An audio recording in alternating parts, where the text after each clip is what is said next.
हमारे खुदावंद यीशु की अंजील मुक़द्दस मरकज़ के मुताबिक उसका तीसरा बाब 22 से 30 आयत तक। उस वक्त वो फ़कीह जो यरूशलेम से आए थे कहते थे कि इसमें बाल ज़बूल है, और ये कि ये बदरूहों के सरदार की मदद से बदरूहों को निकालता है।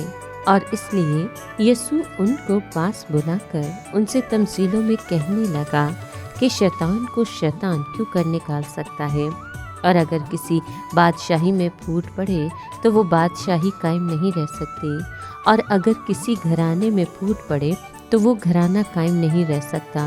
और अगर शैतान अपना ही मुखालिफ हो और उसमें फूट पड़े तो वो कायम नहीं रह सकता, बल्कि उसका खात्मा हो जाता है।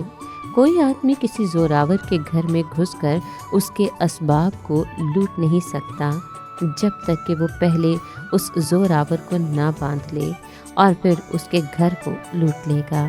मैं तुमसे सच कहता हूँ कि आदम ज़ात को सब कुछ माफ़ किया जाएगा, गुनाह बल्कि कुफर भी जो वो बकते हैं माफ़ किए जाएंगे, लेकिन जो रूल कुदस के खिलाफ कुफर बके वो कभी माफ़ी ना पाएगा, बल्कि अब्दी कसूर का मुजरिम है, क्योंकि वो कहते थे कि उसमें नापाक रूह है। पाक कलाम के पढ़े और सुने जाने पर खुदावंद की बरकत हो, खुदा का शुक्र हो। अजीज दोस्तों, जिस घर में यीशु मसीह ठहरे हुए थे उसके अंदर बाहर इतने लोग जमा हो गए कि यीशु और उसके शागिर्दों को खाना खाने का मौका भी नहीं मिला।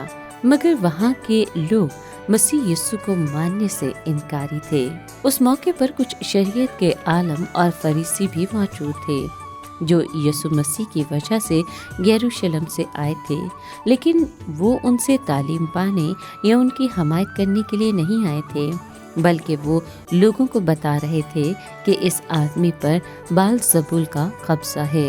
यीशु को पता था कि फरीसी और शरीयत के आलम क्या सोच रहे हैं, इसलिए उन्होंने उनसे कहा कि जिस बादशाहत में फूट पड़ जाती है वो बर्बाद हो जाती है, और जिस शहर या घर में फूट पड़ती है वो कायम नहीं रहता।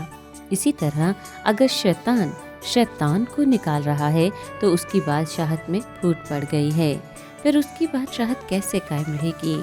ये वाकई बड़ी ठोस दलील थी। फरीसियों को मालूम था कि कुछ और यहूदी भी बुरे फरिश्ते या बदरूहें निकालते हैं, इसलिए यीशु मसीह ने उनसे पूछा कि अगर मैं बाल ज़बूल की मदद से बदरूहों को निकालता हूँ तो फिर आपके बेटे उनको किस तरह से निकालते हैं? यीशु ये कह रहे थे कि जो इल्ज़ाम उन पर लगाया जा रहा था वही इल्ज़ाम उन यहूदियों पर भी लगाया जाना चाहिए जो बदरूहें निकालते हैं। फिर यीशु ने कहा, लेकिन अगर मैं खुदा की रूह की मदद से बदरूहों को निकालता हूँ तो जान लें कि खुदा की बादशाहत आपके सर पर आ पहुँची है। यीशु मसीह इसलिए लोगों में से बदरूहों को निकाल सकते थे क्योंकि वो शैतान से ज़्यादा ताकतवर थे। इस बात को वाज़ेह करने के लिए उन्होंने मिसाल दी कि अगर एक शख्स किसी ताकतवर आदमी के घर में घुसकर उसका माल लूटना चाहता है तो वो क्या करेगा? जाहिर है कि वो पहले उसे बांधेगा और फिर उसका घर लूटेगा। जो शख्स मेरी तरफ नहीं वो मेरे मुखालिफ है, और जो मेरे साथ जमा नहीं करता वो बखेरता है। शरीयत के आलम और फरीसी यीशु के खिलाफ थे, जिससे जाहिर हो गया कि असल में वो खुद शैतान के हामी थे। वो लोगों को यीशु के साथ जमा करने की बजाय उन्हें खुदा के बेटे से दूर कर रहे थे।